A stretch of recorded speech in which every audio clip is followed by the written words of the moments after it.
So a lot of people in the cohort have come up to me at different times and said, unlike a startup outside of Foundry, if they were to start a company in Bangalore or elsewhere, here they get to keep 25% of equity, whereas the Foundry keeps 75%. And many have taken issue to it in different ways at different times. Uh, do you both have answers for it? Like Ronnie, would you like to go first?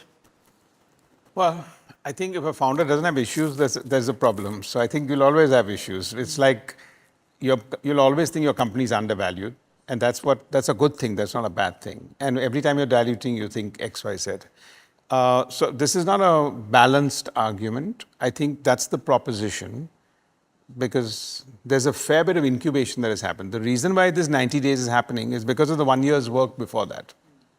There's 1 year work with incredible amount of experience of everyone who understands consumer insights and has built consumer products at scale.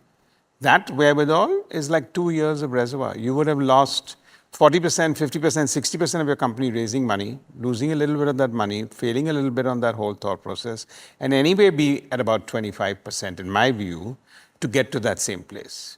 So it's not a justification. I think now whether that between 25% or 40%, one can argue. But the head start in life, in a time where you save 2 years, that's also a big one. So I think between these two, it's a good balanced approach. And this is not a pitch from our side, it's a good model, and I think people should just look at it.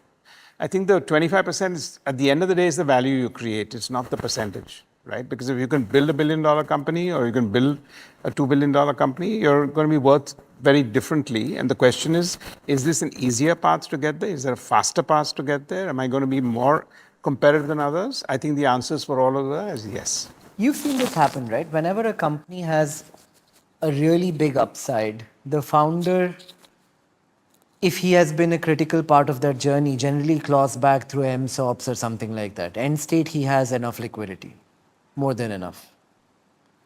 Like in Lenskart. Yeah, so what's the question? No, I said if a founder at some point in his journey had less equity, Yes. but he had a big impact on the outcome of the company, Yeah. we'll figure a way to claw back some equity either through MSOPs or something like that. Sure, but that is between all the investors who feel that they've got disproportionate returns and then want to give out a certain level of MSOP. That negotiation is happening there, but it happens in the US, it happens in capitalistic countries. I mean, Elon Musk says, here's my goalpost. If I do my goalpost, I'll get $1 trillion. So Yeah. I think that's kosher anywhere. I don't think it's a unique part here. Just one thing I wanted to add here, which is very important, Foundry. What fascinates me, like we spent today here, from an age group of 20 to 37, right? So it's just fantastic in India to see at 20 years that we're backing them to the hilt. We're excited about what they're doing here. And I think that's also a very strong story that's coming out. These are not people who have got an opportunity on their own. Of course, there are a few people who in any case will break out and do that. So I think this is the exciting part here that we've not looked at. We've got more women entrepreneurs than men entrepreneurs here. So if you look at these two statistics I also. think that's because of KB. Everybody thinks KB favors girls more than boys.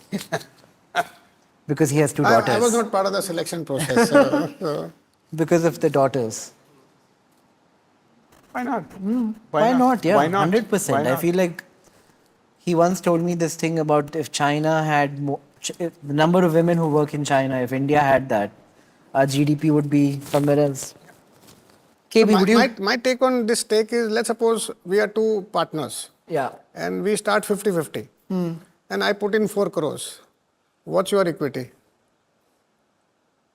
So, Yeah. plus I think we are spending, if I'm not wrong, we are spending 1 crore on every person in this program. Secondly, we are getting it right in the beginning. They are not going to make mistakes and they are not going to, this company is not going to pivot as much as normally a startup does. And the business idea comes from Foundry, not from them. And secondly, lastly, I think our success rate will be far, far higher than any startup which will be. Because it's coming with a lot of wisdom I think the combination of wisdom and energy is what is creating this business. But to get to that same place, a minimum amount of 30-40% dilution would have happened in any case. Because in Yeah. the early days, when you were only at a concept node, and even angels come in or friends and family come in, that's when the time when you lose 20-30% immediately. Second, what's the price you want to pay for a co-founder? If you want to get a co-founder, you're anyway, if you're in that 60 zone, you'll be down to 30 if you're two people.